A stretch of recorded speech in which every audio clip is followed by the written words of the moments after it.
안녕하세요. 중앙중학교 3학년 학생 여러분들. 오늘은 스포츠클럽 원격 수업 네 번째 시간이 되겠습니다. 자, 여러분들 벌써 어느덧 7월 중순이 되었고요. 이제 얼마 있으면 지필평가를 보내요. 그런데도 불구하고 여러분들 스포츠클럽 티볼 수업이 있기 때문에 꼭 한 10분에서 15분 정도의 시간 잘 시청해 주시면 감사하겠습니다. 자, 그러면 다음으로 넘어가 볼까요? 자, 지금까지 우리가 배운 것 좀 정리해 보도록 하겠습니다. 먼저 첫 번째 시간에는 티볼에 대한 간단한 오리엔테이션을 했었죠. 티볼이 뭔가, 그 다음에 어떤 도구를 이용해서 해야 되는가, 그 다음에 티볼 경기장의 구조, 그런 것 등등에 대해서 배워봤고, 우리는 코로나19 때문에 나가지 않는다, 뭐 이런 얘기를 했었던 걸로 기억합니다. 그 다음에 두 번째 시간에는 티볼을 하기 전에 지켜야 할, 꼭 해야 할 준비 운동, 예를 들어서 뜀뛰기 운동이라던가 뭐 어깨를 푸는 그런 운동들, 그리고 수비의 중요성에 대해서 배워봤습니다. 공격보다 수비가 더 중요하다 이런 얘기 했었죠. 자, 그 다음에 세 번째 시간에는 티볼의 타격이 중요하지 않습니까? 공격과 수비 중에 공격. 더 멀리, 더 강하게 치기 위해서는 어떻게 해야 되는가에 대해서 배워봤었습니다. 그러면 오늘은 무엇을 배울 거냐면요. 바로 주루에 대해서 배울 겁니다. 이 주루라고 하는 거는 공격의 한 부분이라고 하는데요. 주루는 그 공격의 한 30% 차지한다고 보시면 되겠습니다. 이 주루라고 하는 건 뛰는 거잖아요. 이 뛰는 걸 어떻게 뛰는지 한번 보도록 합시다. 자, 영상을 같이 먼저 보도록 하겠습니다. 선수가 투수를 유동훈 선수로 교체를 했습니다. 오늘 경기 단연 돋보이는 활약 김주찬 선수 펼쳐줬습니다. 4타점 쓸어 담았고요.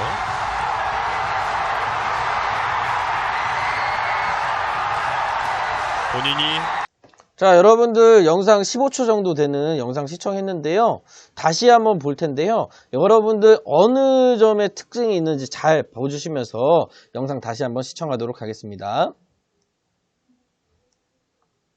선수가 투수를 유동훈 선수로 교체를 했습니다. 오늘 경기 단연 돋보이는 활약 김주찬 선수 펼쳐줬습니다. 4타점 쓸어 담았고요.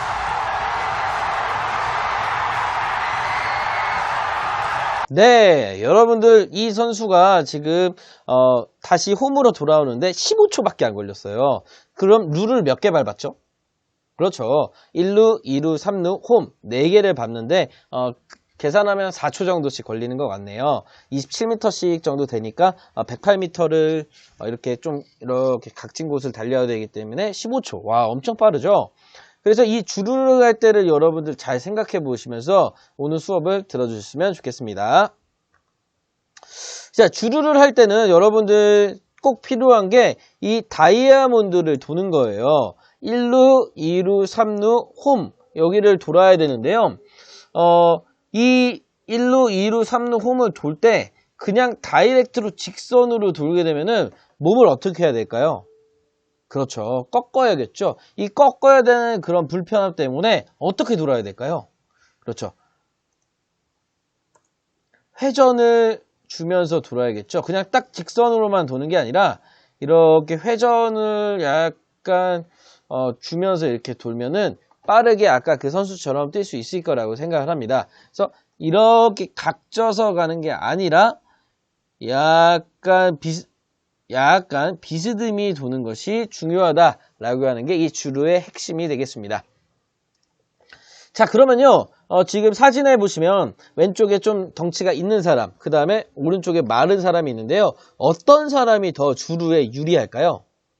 그렇죠. 오른쪽에 있는 홀쭉이 친구가 더 유리하겠죠. 왜냐하면 조금 덩치가 있는 친구는 스피드가 좀 느리기 때문에 예를 들어서 남이 한 베이스를 갈 경우에 두 베이스 가는 게 이 홀쭉이고, 남이 두 베이스를 갈 때 한 베이스밖에 가지 못하는 게 이런 좀 약간 좀 덩치가 있는 사람이겠죠. 그래서 뭐 이 덩치가 있는 사람은 파워를 통해서 더 멀리 칠 수 있는 장점도 있지만 홀쭉이 친구는 더 빨리 뛸 수 있다라고 하는 장점이 있습니다. 그래서 이 티볼 같은 경우에는 좀 덩치가 있는 사람과 스피드가 있는 좀 마른 친구들의 각각의 장단점이 있다라고 할 수가 있겠습니다.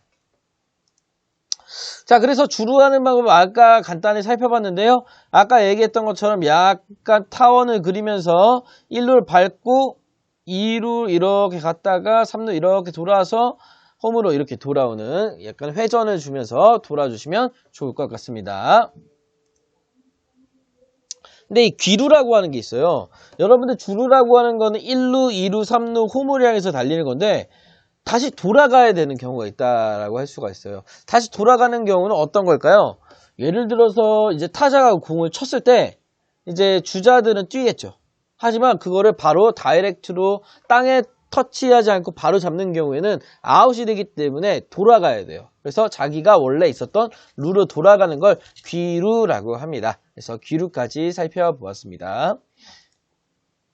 근데 이 티볼에서는 이런 행동들을 하면 안 됩니다. 우리가 보통 야구 경기에서는 이러한 좀 이렇게 멋있는 행동이라고 할까요? 좀 날렵한 재치 있는 행동들이 슬라이딩이라고 하는데요. 이런 슬라이딩이나 태클을 통해서 룰을 훔치는 경우가 많아요. 하지만 이 티볼 같은 경우에 남녀노소가 즐기는 스포츠이기 때문에 이러한 다리 태클이 들어가거나 머리로부터 먼저 들어가는 이런 행동들은 굉장히 부상 우려가 있기 때문에 해서는 안 된다. 그래서 첫 번째 사진에 슬라이딩이나 이런 슬라이딩 태클, 그 다음에 헤드 퍼스트 슬라이딩 이런 거를 하면 반칙이 되게 됩니다. 반칙입니다. 그래서 아무리 내가 잘나고 잘 뛴다 하더라도 이런 행동을 보이면 아웃 처리가 되게 됩니다. 그래서 아웃되면 팀한테 손해가 되겠죠.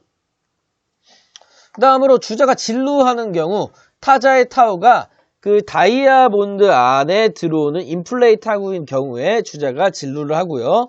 그 다음에 플라이 혹은 땅볼이 야수에 캐치되었을 때 바로 뛰거나 아니면은 그 아웃된 이후에 움직여야 한다라고 하는 거.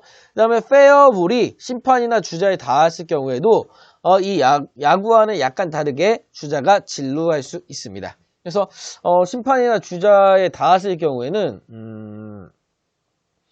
좋은 상황이 나올 수도 있고 더 안 좋은 상황이 나올 수도 있다라고 하는 단점도 있습니다. 다음으로 주자가 아웃되는 경우 살펴볼 건데요. 주자가 베이스를 이탈하여 뛰는 경우에 야수에 의해서 터치, 글러브 터치나 아니면 공을 잡은 손으로 터치되는 경우에는 아웃이 되고요. 주자가 야수의 터치를 피하기 위해 이런 라인이 있잖아요. 이 라인을 1m 이상 벗어나는 경우에는 아웃 처리가 되게 됩니다. 그 다음으로 베이스에 도달하기 전에 야수가 먼저 공을 갖고 베이스를 밟거나 터치하는 경우에도 아웃 처리가 되고요. 그 다음에 내가 너무 빨라서 무사한 볼트처럼 막 달리다가 앞에 주자를 추월하는 경우에도 아웃이 되게 됩니다. 그 다음에 이제 3아웃이니까 들어가야지 하고 착각하고 벤치나 혹은 라인을 벗어나게 되면은 아웃 처리가 되게 됩니다. 그리고 앞서 얘기했던 대로 슬라이딩 하는 경우도 아웃 처리가 된다라고 하는 게 아웃되는 경우가 되겠습니다. 다음으로 타자가 아웃되는 경우인데요. 투 스트라이크 이후에 이 공을 놓고 치는데도 불구하고 헛스윙 하는 경우에 아웃 처리가 되고요. 배팅을 했는데 타구가 투 스트라이크 이후에 파울볼이 될 경우에도 아웃 처리가 됩니다. 그 다음에 투 스트라이크 후에 이 배트를 두 손으로 잡고 이렇게 갖다 대는 경우를 번트라고 하는데요. 번트가 이 파울 라인 안쪽 혹은 이 라인 바깥쪽으로 나가는 경우 파울일 경우에도 아웃 처리가 되고요. 그리고 투 스트라이크 후에 축이 되는 발을 2보 이상 움직였을 때도 아웃 처리가 된다고 합니다.